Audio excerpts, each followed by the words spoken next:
ഇയ്യോബിന്റെ പുസ്തകം 14-ാം അധ്യായം 7, 8, 9 വാക്യങ്ങളിൽ ഇങ്ങനെയാണ് നമ്മൾ കാണുന്നത്. ഒരു വൃക്ഷമായാൽ പ്രത്യാശയ്ക്ക് വകയുണ്ട്. അതിൻ്റെ വേര് അഴുകിപ്പോയാലും കുറ്റി നഷ്ടപ്പെട്ടു പോയാലും അതിൽ നിന്ന് പുതിയ കിളിർപ്പുകൾ വരാം. എങ്ങനെയാണെന്നറിയാമോ? വെള്ളത്തിന്റെ ഗന്ധമടിച്ചാൽ. ഒരുപക്ഷെ നമ്മുടെ ജീവിതത്തിലും സകലരും നമ്മെ ഉപേക്ഷിക്കുമ്പോൾ, സകലരും നമ്മുടെ വഴികളെ അടയ്ക്കുമ്പോൾ, നമുക്ക് വരാൻ പോകുന്ന നന്മകളെ തട്ടിമാറ്റുമ്പോൾ, വെട്ടിമാറ്റുമ്പോൾ നമ്മൾ വിചാരിക്കും ഇവിടെ നമ്മൾ തീർന്നു പോയെന്ന്, ഇവിടെ നമ്മൾ അവസാനിച്ചുവെന്ന്. തീർന്നിട്ടില്ല, അവസാനിച്ചിട്ടില്ല.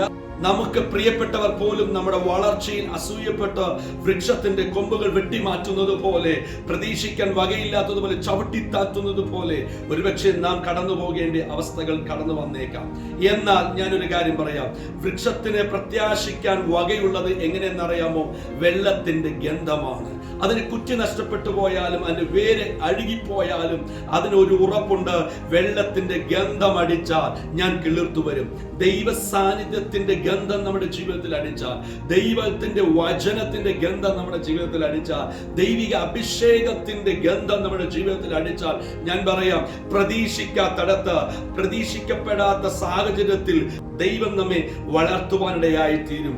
ഈ ദിവസങ്ങളിൽ തളർന്നു പോകരുത്, ക്ഷീണിച്ചു പോകരുത്.